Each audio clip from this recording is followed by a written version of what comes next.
Hello and welcome back to another edition of Come Back Stronger by Facing Brooks. I'm joined with my law partner, Jimmy Facing.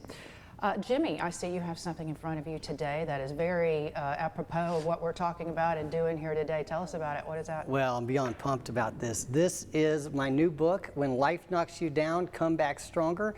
It has my own personal story about the trials and tribulations of me up and coming from being an inmate in federal prison to eventually becoming a lawyer and the managing partner of a pretty big law firm.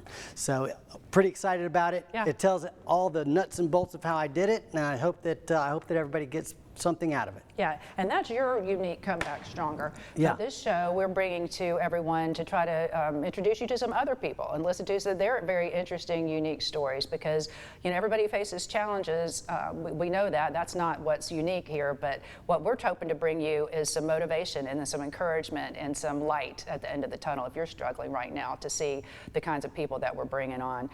We talk about a lot of our clients. Yes. Some of the people we bring on here are just people in the community.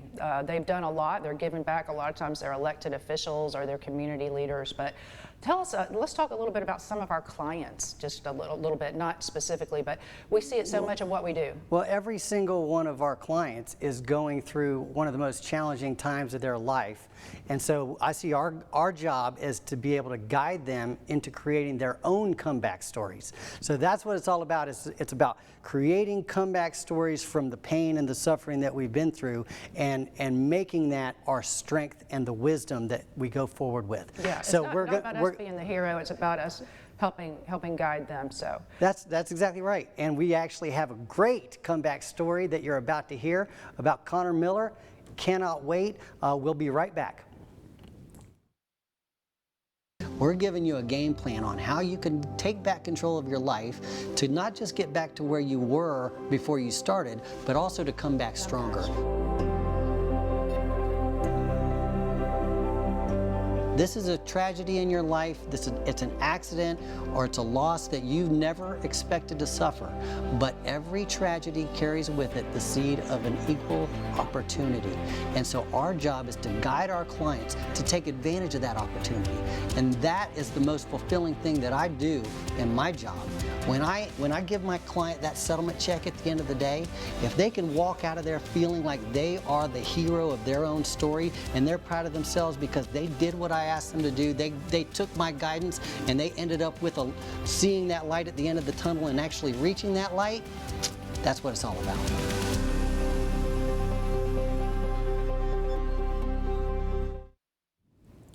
yeah, that's what it's all about. And we've got our next segment. This is going to be a two-part interview with a young man named Connor Miller. And I know Jimmy likes him and met him and he loves his energy, but you're going to love this story. Take a listen. Hey Connor, thanks so much for being here with us today. Thank you for having me. So I understand that you're a recovered heroin addict. Yes, that's right. Tell me a little bit about what happened and what age you started and why you got into drugs. Yeah, so I mean, it happens progressively over time. It's not anything that nobody just wakes up one day and says, I want to be a drug addict. Right. This is what I aspire to be when I grow up. So I first tried drugs for the first time when I was 16. And a lot of that came from an unhealthy childhood and upbringing and an emotionally, physically, and alcoholically abusive home. And then I tried pot for the first time when I was 16. I started hanging around with the wrong crowd. I had an injury that happened my sophomore year of high school. Yeah. I was a baseball player. All I ever wanted to do my entire life was play baseball. I literally lived every single moment of my life to become a professional baseball player. So when I got hurt, I felt as if something that I had worked for my entire life had been ripped away from me. And I tried pain pills because I had to. Well, I didn't have to, but they prescribed me pain pills for the surgery. And I started taking those pain pills, and they relieved the pain physically, and they also relieved the thoughts mentally. Interesting. And I think that was what began my path towards addiction. Was I felt like those pills made me not feel the trauma that I had. Right. Let me ask you a question about, you said you were trying to fit in. I think you maybe said something about that, or maybe that was earlier when we were talking, but what do you mean, what were you trying to fit in with, and what would you say to kids that are doing drugs because they feel like that's the right thing to do, to be with the cool crowd? Yeah, I mean, we got to think about it like this. Who are the disruptors in the world? The disruptors in the world are the people who don't fit in. The disruptors in the world are the people who were actually the nerds in high school who everybody made fun of, and those people are running huge businesses that all of the jocks work for now. So like in high school, I just want everybody to keep that in mind before I talk about it. In high school, I was one of the people that felt like I didn't really fit in a lot, and it was really easy for me to gravitate towards that crowd that accepted me for who I was. Turned out that crowd didn't accept me for who I was. That crowd just wanted me to join in because misery loves company. And I would say to the kids out there that fitting in is just not worth it. Right. Fitting in is for losers. Fitting in is for the people who feel like they can't amount to anything on their own, which you can. So I mean. So you started doing designer drugs to kind of, I think you said, make the pain go away or the trauma go away. Did that work? I wouldn't say it worked. It masked it. There was a period where I forgot about that trauma because I had no perception of reality because of the drugs that I was using.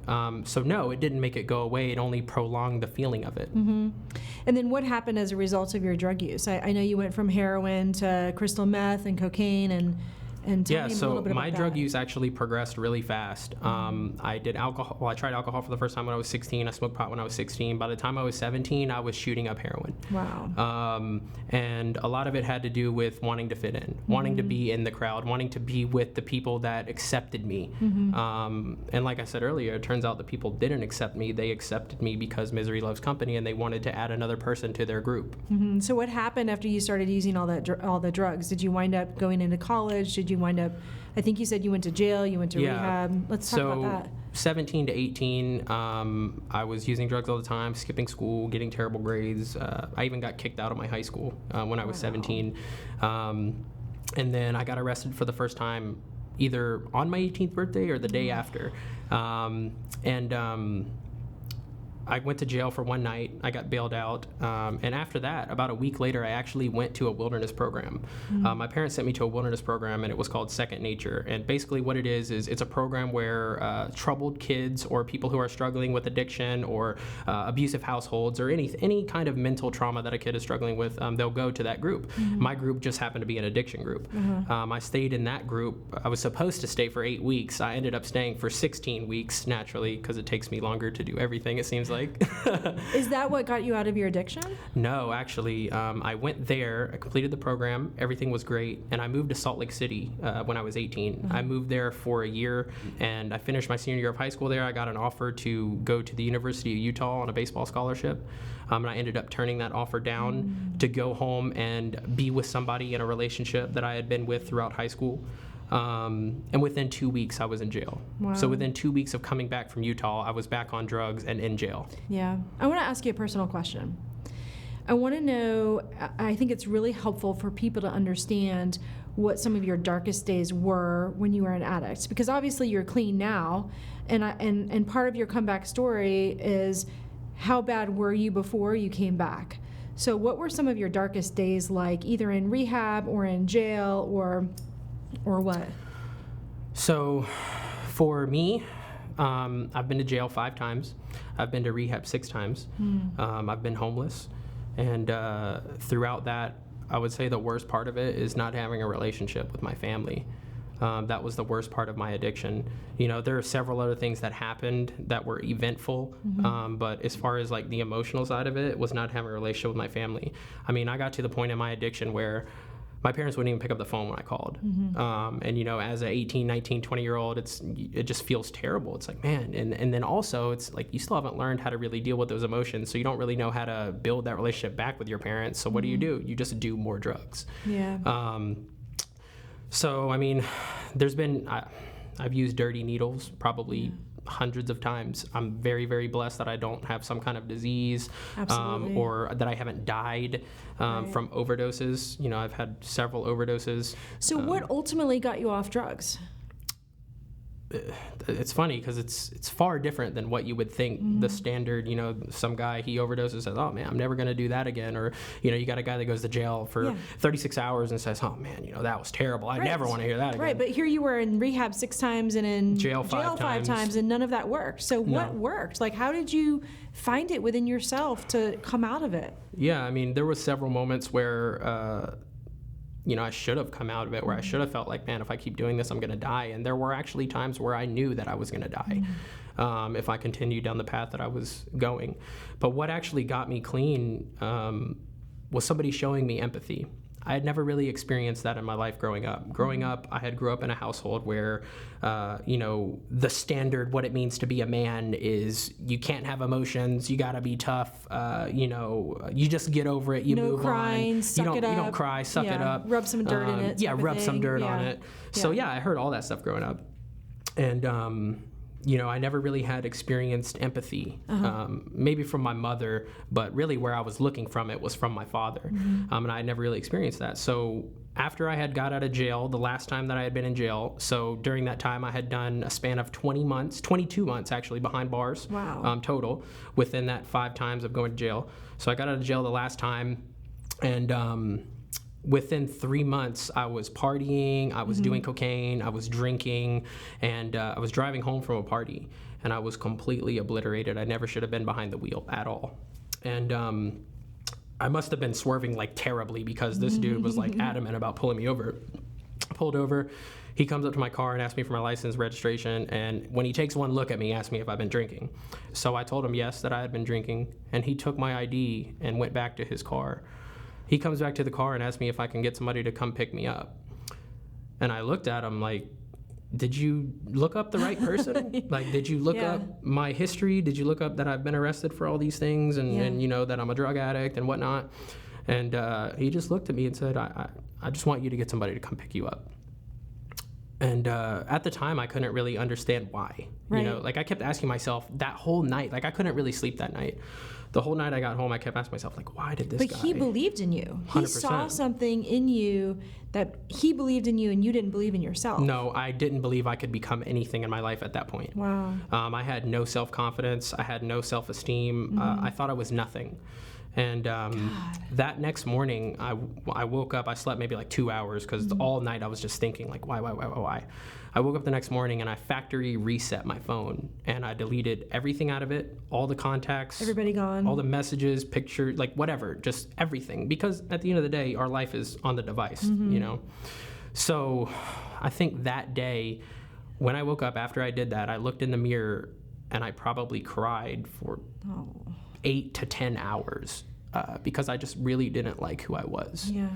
And I really didn't like the impact that I was making on the world. Was that the first time that you really thought about yourself and who you felt like being as a person and how you made yourself feel? Yeah, that was the first time where I really had a conversation with myself. Because when you're an addict, that's the last thing you want to do. It's dark up here. Yeah. You don't want to talk to yourself. You don't want to sit in a room. That's why you love this feeling of love and belonging and fitting in, because you don't want to be with your thoughts, because your thoughts are bad. Your thoughts are the trauma and everything that's happened in your life and the stuff that you haven't dealt with. So yeah, that day, the whole time, all I did was sit there and ask myself, is this what I want my life to be? And you said no. And it wasn't. Thank you so much for sharing that. Thanks, Gary. We'll be back in a minute to hear more of that great, interesting story.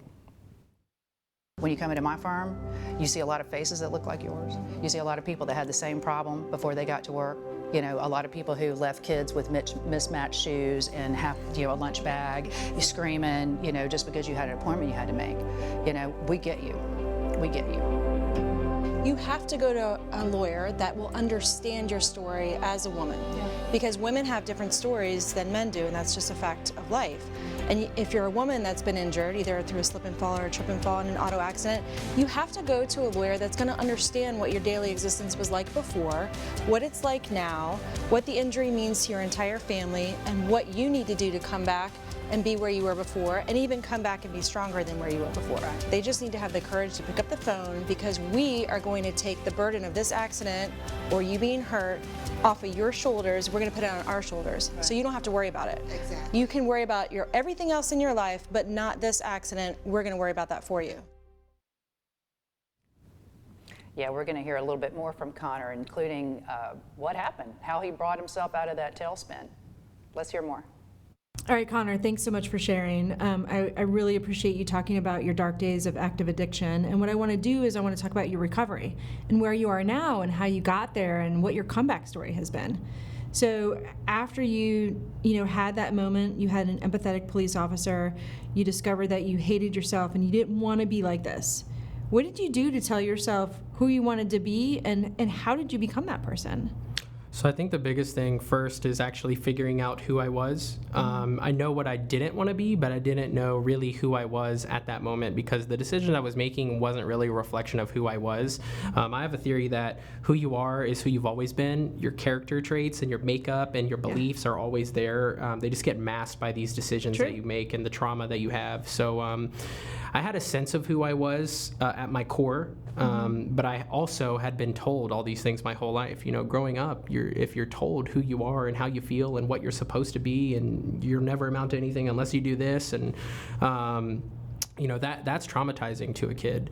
So that day, it was basically like a conversation with myself. It was like, who do I want to be? Is it this? Is it that? Do I want to get a job? Do I want to, go back and try to play baseball, which I ended up trying to do. It ended up not being successful.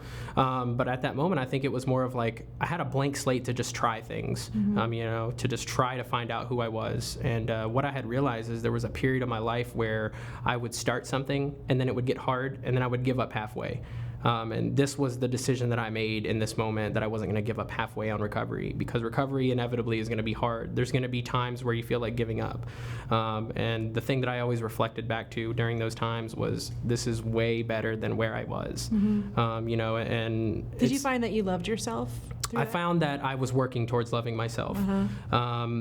So that day was when I really realized, like, I freaking hate who I am. I do not want to be this person. I do not want to make these decisions. And then it's like we talked about earlier, I had this pivotal moment of, why do I make these decisions? Right. Why do I make these choices? And then for me, recovery really started for me when I went to counseling. That's what I was going to ask. Yeah, I went to counseling, and I had been in counseling for about 4 months before I actually gave it a chance. My whole life I grew up with counseling being like demonized, like, oh, only weak people need that. You don't need to go to that. Yeah, you're a guy. You should be able to handle your own problems. Yeah, you should be able to just get over it and move on. Right. So after about 4 months, I opened my mind and I thought, man, maybe this can help. The last thing it could do is hurt me. So we started to talk, and I started to figure out who I really wanted to be. And throughout counseling, we were able to format more of a concrete action plan on how I would get to be that person. And I think that's what a lot of people are struggling with. A lot of people know who they want to be, they just don't know how to get there. That's an enormous amount of work. For sure. And you're only 27, and to me it sounds like you've lived the lives of 5 men. What do you find in yourself to keep going on this path towards who you want to be? Gratitude. That's my biggest thing. Every single day when I wake up, the fact that I even woke up, as a person who's overdosed several times, been in car accidents where I've ran my car head on into a tree and definitely should have been killed on impact. So the fact that I could wake up every single day, I should have the utmost gratitude for that. That's what keeps me going. That's interesting. What's your relationship like with your parents now?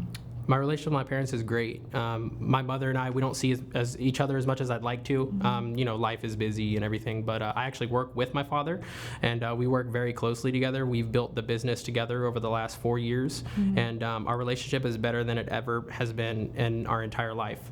Earlier this year, we came to a pivotal moment where I had been going to counseling, working on myself, and becoming a better person, and being able to communicate. And my father hadn't. And my father was an alcoholic up until I was 17. He's sober now. And at this time, we both kind of made a decision, like, hey, look, we want to have a relationship. This was when I had my son as well. It was like 6 months after I had my son. I was like, we want to have a relationship. So how can we do that? We don't know how to communicate. Okay, well, we need to go to therapy. And we started going to counseling 4 months ago, and it has fundamentally changed our relationship. That's awesome that your dad went. Oh, 100%. Because it sounds like he was a guy that really didn't ever want to know about his feelings or be able to talk about his feelings. Well, exactly. And now it's like he internalizes these things and he realizes where they come from. And now me and him can have a conversation on a different level than we've ever been able to. That's awesome. So who is Connor Miller now? So who I am now, I'm a partner in a business. I'm a father. I would call myself a micro influencer on social media. I use my social media channels to share my story, and I would really want to identify myself as a beacon of hope. awesome. A beacon of hope for the young recovery community. You know, I'm 27 years old today. I got clean when I was 22. You know, and my whole life that I was on drugs, I thought, you know, I'll just figure my life out later. I got plenty of time. And the reality of the matter is that you don't have plenty of time. You know, I have a woman that works very closely with me, and either last year or 2 years ago, her son died from an overdose, and he was my age. So we don't have all the time in the world. You know, and that was really what made me start to share my story more, was the fact that that happened, and I didn't understand why it affected me so much. And I realized that I just felt so much guilt that I never talked to him, that I never shared my story. And I felt like I had something worth talking about. Absolutely. So that's why I wanted to pivot and start sharing my story. Absolutely. And what is your goal? Like, what do you want people to know about you and take away from an interview like this to help them in their lives? It is possible. I mean, that's the biggest thing, you know, like building a life that's worth living is possible for you. You know, because I never thought it was possible for me. And now looking back at my life now, 5 years ago, I was behind bars. Like now I'm co-owner in a business and I have a family and like all of these great things in my life. So like if I did that, why can't the average guy do it? I am the average guy. Right. But it takes work. Right. And you put the work in. It does take work. It takes a lot of work. It takes a lot of self-work, a lot of stuff that, you know, you don't really want to talk to yourself about. You don't really want to face the music. It takes a lot of that. It takes a lot of eating a lot of humble pie, you know, and realizing that, hey, maybe you really just don't know anything yet, or everything you learned was wrong. Yeah. And you have to rewire and reverse engineer your entire process. It's not easy. No. At all. Not at all. But I mean, I think that you need to remind yourself every day of what you've been through on the work end of things and commend yourself, because not a lot of people are willing to put the work in. No, I mean, and think about it like this, you know, as an addict, a lot of addicts, we go through these things that are like completely just ridiculous. Like some of the stuff I told you, you're like, what? Yeah. You know, so when I look at it now, any challenge that I face, I'm like, oh my God, I've done something 10 times harder than this. Right. So why can't I accomplish it? Right. You know, I think it's flipping the script and thinking about what you've gone through as an empowerment. I think that's a great point, because some of the stuff we talked about earlier before the interview started was pretty dark and pretty deep. Sure. And what addicts do to support their addiction is pretty bad. So I think what you were telling me earlier, I found to be very empowering and very enlightening, and that's that if you take all that energy that you're putting into getting your drugs and you use it to putting in, you know, you use that energy to put it into your own work and your own self and your relationships and your success, that's the flipping the script part. Completely. I mean, but it's also about how you're looking at it, you know, like you're not even realizing how much work you're doing as an addict. You don't even realize the extent that you'll go to get high. You don't realize the time and the effort that's being put in because you're just doing it because you're in survival mode. You have to get high. Like that's the only thought on your mind. So when I became this person who was going to build a business and have these big aspirations and everything, I mean, it's a daunting task, like from the start, you know, but the way I thought about it the whole time was like, look at all the energy that I put into getting high. Like if I could just even do 80% of that energy into building my life, man, it's probably going to be great. Yeah. And it is great because you've done exactly that. And now you're a husband, you're a father to a 1-year-old son, you've got a great relationship with your family. I mean, you are the story of coming back stronger, I think. I appreciate that. I would love to always be able to emulate that. Yeah. Well, I definitely want my sons to meet you, and I want this message to get out to as many people as possible, because I think there's a lot of people that are in the shoes that you were in before and that need to be in your shoes now. So yeah, I appreciate you. I mean, think about it like this too, like especially now that I have a son, you know, I learned everything that I didn't want to be as a parent through my parents. And I think about the idea of a man in modern society and how a man should be. And I think the way that we've grown up, especially me, the whole time it was like I had this false idea of what a man should be, that we should just get over everything. We shouldn't cry. We shouldn't talk about our emotions. We shouldn't be vulnerable. All that stuff is weak.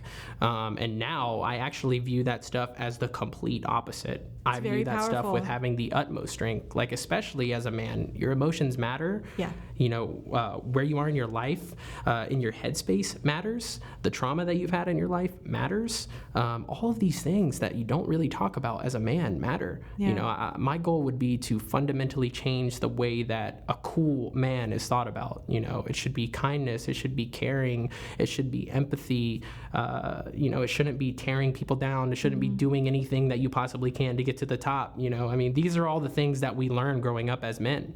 I love that message. So I love it. Thank you so much for coming today. I really, really appreciate it. I really appreciate you having me. Thanks, Carrie. We'll be back to wrap up right after this. Their life has been changed, and this is for real. And so many times it could be a very intimate part of a man's life. Something that they don't even want anyone to know they're experiencing, much less do they want to share how it's affecting them. It even feels worse when you don't stand up for yourself. Yeah. Because you can't stand up for yourself among these lawyers and these insurance companies because it's not your area. You don't know. So a lot of times, instead of seeking help, especially maybe from a woman, they just take it, and then that eats on you. People don't lead with their weaknesses, but that doesn't mean they don't exist, and it doesn't mean they don't deserve fair compensation for them whenever those weaknesses and those injuries are caused by somebody else just not paying attention and being careless. That is not your responsibility. It is the careless person's responsibility. And making that person honor their word and honor their commitment to you, that's not weakness at all. That is strength. That is doing the right thing for yourself and for your family, so you can walk with a straight back, and your kids can look up at you and say, that's my daddy, he takes care of us. Yeah, I love Connor. I love meeting him, and I love that story, but we didn't give him the full punchline of how well he's doing and how he changed his life. What an impressive guy. Yeah, what you didn't hear that is a really important part of the story is that Connor is now the COO and co-owner of what is a $60 million a year logistics company. Yeah. So talk about come back stronger. Yeah, and now he's got his future, he's got his dad involved in his life, they can communicate well, they went through, and that's very interesting, going to therapy with your parent. A lot of people struggle with parenting adult children or having good relationships with their parents once they become adults. You can't just assume that that's just going to happen. So I love that they put the energy and the work into doing that. What else struck me was that one law enforcement officer who showed him some compassion. Showed him some compassion, instead of just say, I'm taking this trash to jail, looked him up, said, oh, nobody cares about this guy. He's not doing anything but sucking down resources. I just love that. What do you think about it? You never know how one single act of kindness can not only change the person's life that you are dealing with, but in Connor's case, it changed his life and the life of everybody in his orbit. Yeah. And now he's got this logistics company with dozens and dozens of employees. He's feeding dozens of families. He's a job creator. All because this one police officer had compassion for him. Yeah. The other takeaway that I got from it is it's true in every single comeback story is when the person decides, when you decide that you have had enough, and there's that momentous decision when you say, I am not going to take this anymore. Never again am I going to live the life that I lived, and I'm going to take control of my life, and I'm going to come back stronger. So that's really exciting stuff. Yeah, it's just that one time, some people call it hitting rock bottom, some people call it their epiphany, their wake up, I've had enough. But that one thing that says, this is not the life I want. And so good for Connor. This has been great. Thanks for joining Look forward us. to seeing you next week. All right.